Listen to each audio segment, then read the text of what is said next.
Welcome to the Inside Mind podcast. My name is Josh, and you just stepped inside my mind. I have a question for you guys. It's a question I'm asking myself. And since it's the end of the year, I think it's a question we should ask ourselves. And the question is have you grown more negative in your thinking compared to the person you were last year? Or have you grown more positive in the way you think compared to the person you were last year? I asked this question to myself and look at all the ways on, was I truly more positive in my thinking compared to who I was last year? And I can say on my end, yes, I have grown more positive in my thinking. It's not been easy though. There's been a lot of things that I've had to overcome this year. A lot of mental barriers that take time to take down. But I'm happy that I have. I've had to train my brain, especially this year, to not look at what I wish things were, but instead accept what they are now and be happy with the things that are. And be thankful and grateful for the things that I do have, rather than the things that I don't have yet. Whether it was waiting for more of my health to improve, whether it was relationships to be in better places where I wanted them to be, certain pains to alleviate, emotionally speaking, to be able to have routines that I wanted to have, but with the health aspect improving little by little this year, but at the same time, still not quite as healthy as I would like to be, which would affect consistency in areas of going to the gym like I wanted to, or maybe being more productive in the film aspect. And I've had to be patient with myself in that process, which has been its own challenge. But as I reflect, I can definitely say that I have grown more positive in my thinking. And if you're somebody who can answer that question and really reflect on it, you probably realize it's not easy, especially when you're suffering. Maybe you're somebody who is suffering a lot and go, I don't even know how you could think positive right now. Like I would like to, but I just can't. I can't do that. And if that's you, that's understandable as well. When we're suffering, it's very, very, very hard to look at the bright side of things. But it's important to. It's important to look at the things that are highlights instead of focus on all the lows. But I do think we should acknowledge the lows if they did come, but we don't focus on them as much as we focus on the highs. And that's what I've had to train in my brain, is focus on the highs every single day. What was the good things? And there's something that happened this year for me. I'm just a happier person all around. I used to be a happy person to the crowd and the environment I was around because I wanted to give people joy around me. I wanted to make people have fun, be happy, give good feelings, you know? It's the entertainer in me. But there was a layer of that's not always where I was at, especially these last 7 years. But this year I am more happy, quote unquote, more joyful. And I'm no longer performing that to get energy for people. Instead, I'm able to give the genuine good energy I have to others. But that doesn't mean I wasn't suffering this year at all, because this world is broken and shit happens, right? But I just will keep on looking at the good each day. I made it to work. I could have been in bed, but instead I made it to work.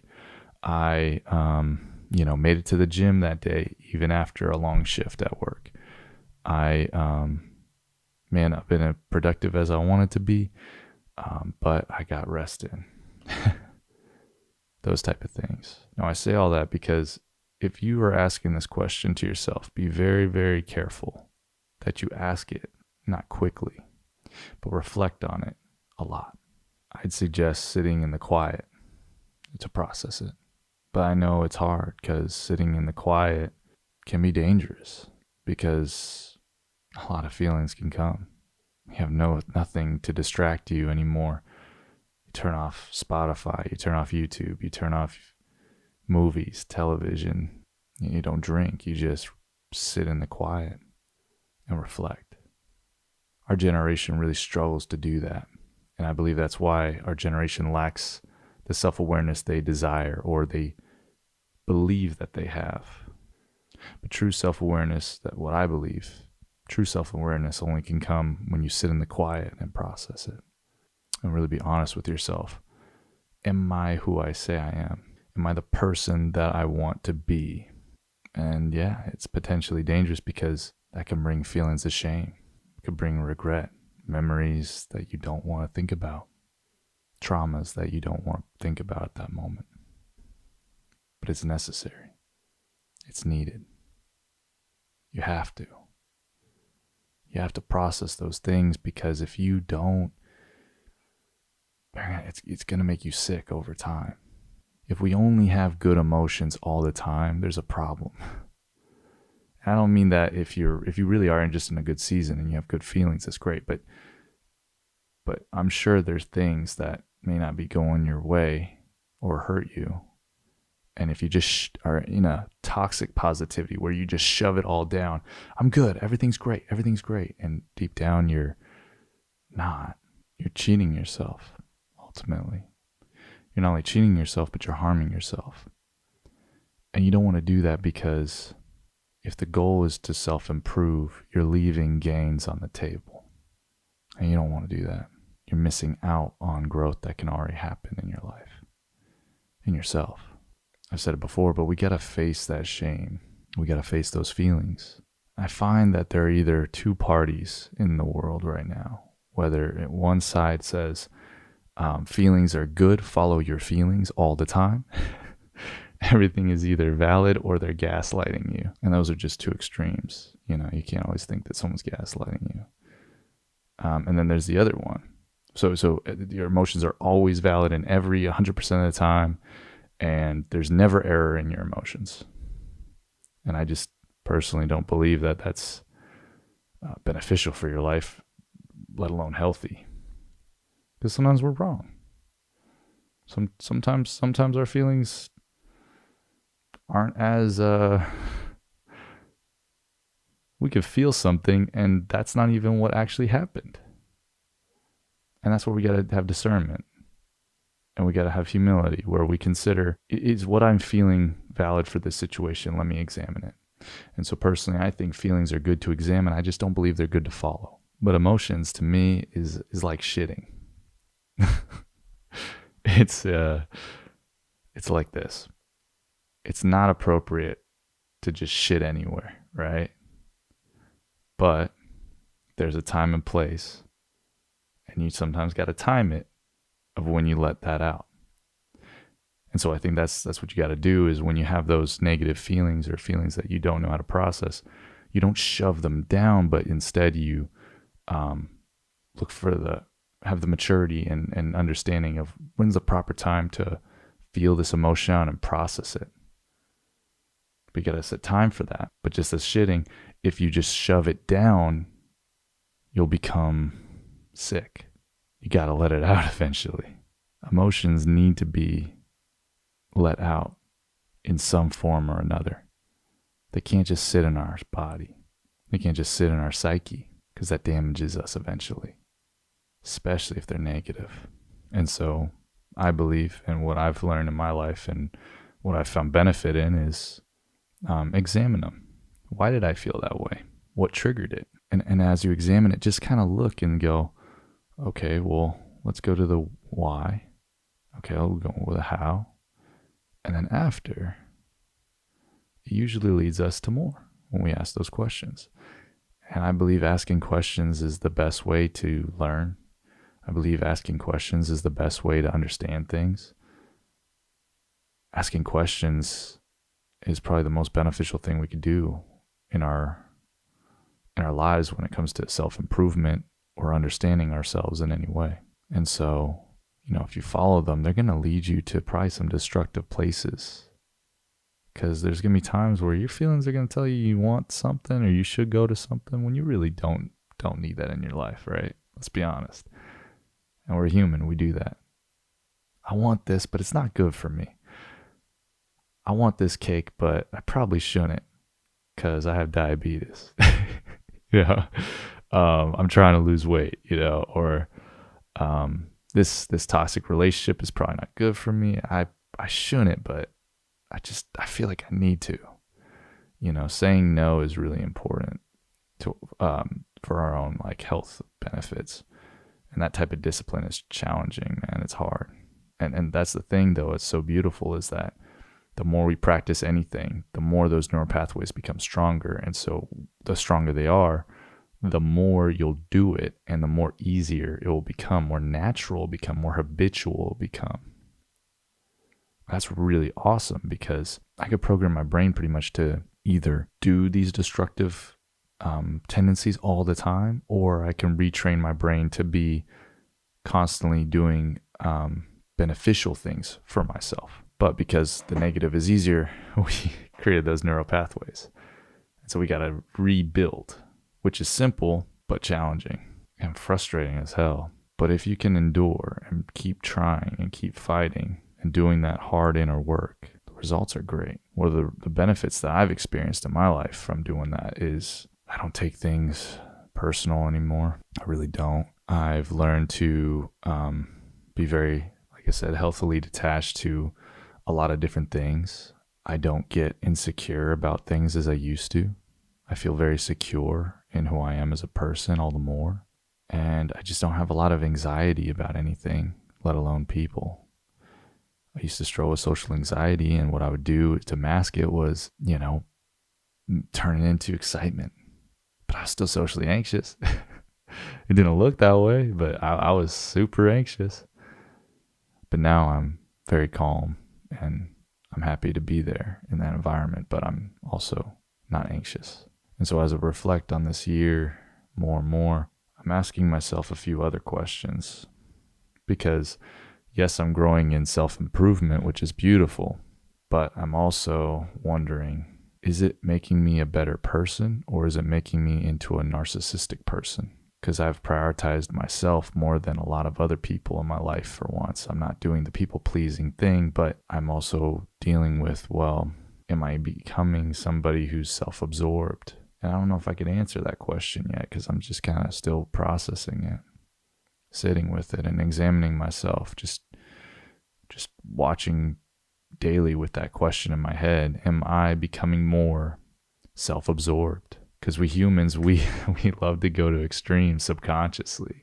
We love to go to the places of, if we're not one, then we're going to be the other, right? If you're a deeply insecure person, then you'll become extremely confident, but maybe even extremely arrogant. If you were someone who is extremely empathetic, you might become apathetic. And that's another question I'm asking myself. Am I growing more apathetic or am I growing more empathetic?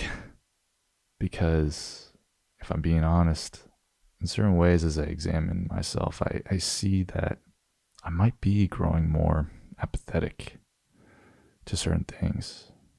Is that maturity or is it me growing unhealthy in a way that I don't perceive at the moment? I don't know.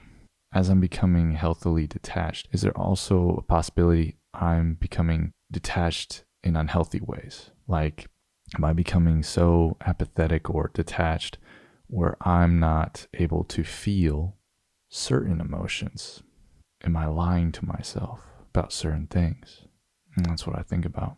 Because I know there's areas of myself that I'm detached in places that might be good for me, but it's also out of self-preservation. As good as it is to set boundaries, I'm concerned that am I building more walls in certain ways that I don't even realize?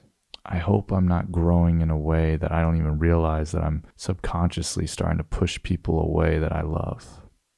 Because what if I am? What if I'm becoming somebody who's extremely self-absorbed and doesn't care about others? I look at myself and I go, I think I'm caring about a lot of people. But at the same time, I still test out that litmus test, still check, check my pulse a little bit. And maybe that's just what we're supposed to do. But then I also go, should I care?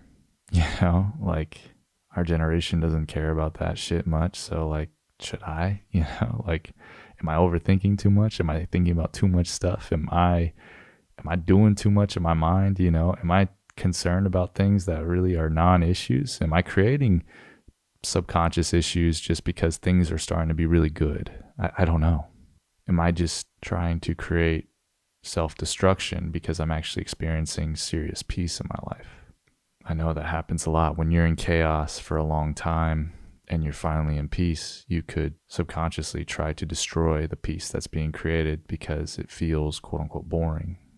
So you create conflicts without even realizing it and disrupting the peace in yourself just so you can have a problem to solve because that's what you used to do. I hope I'm not doing that. And then I ask myself another question. If I'm growing into more of a healthy person, am I growing into a more boring person?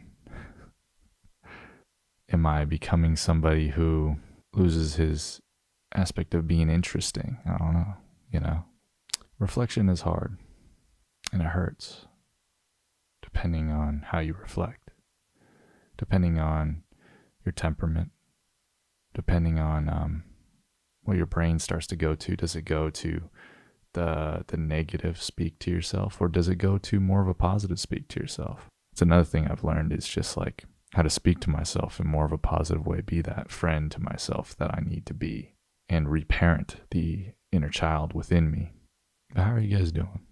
How was this year for you?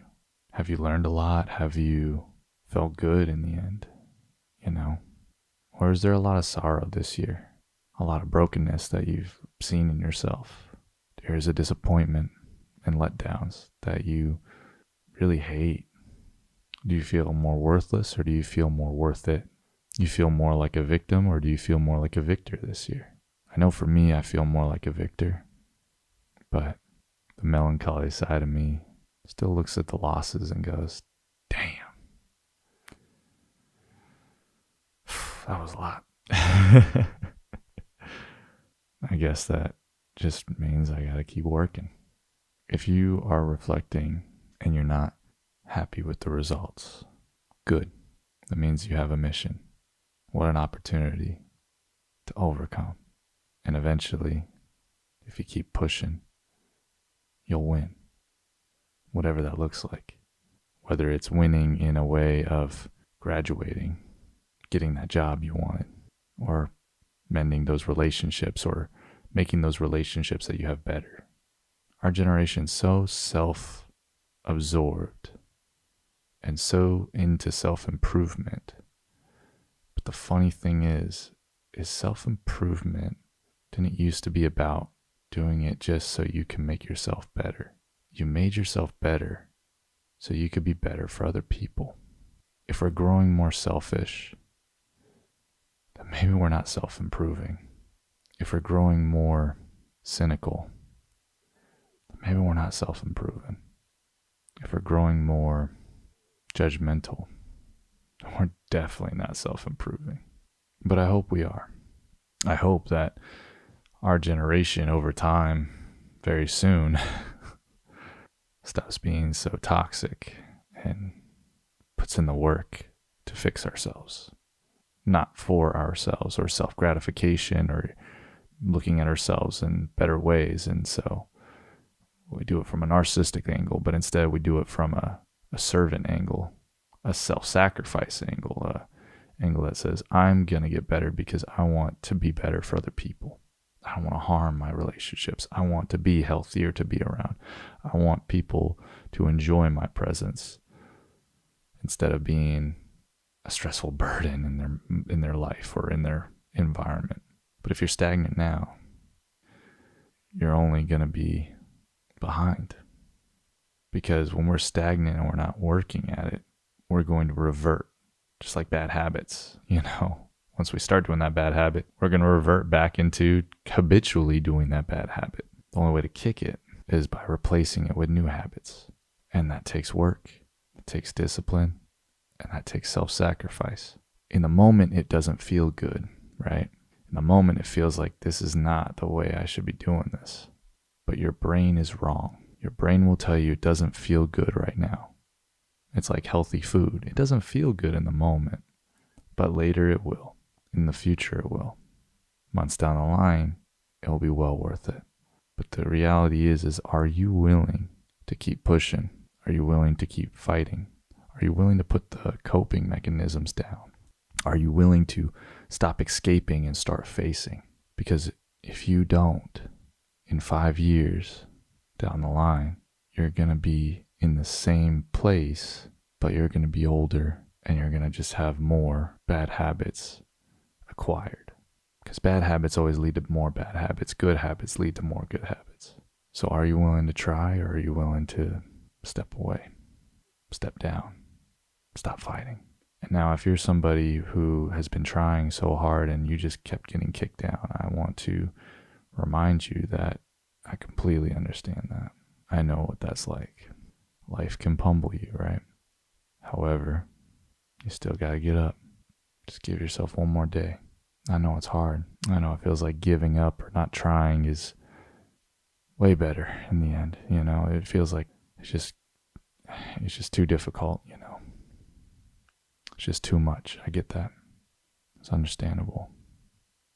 But don't stay on the ground too long. You gotta pick yourself up and keep pushing, keep fighting. Because there's a reward at the end of all of this. There's many rewards at the end of all of this. There's good fruit on the other side of this if you choose to not revert, but instead overcome. I hope with me, I'm overcoming more things in general with good habits rather than unhealthy habits.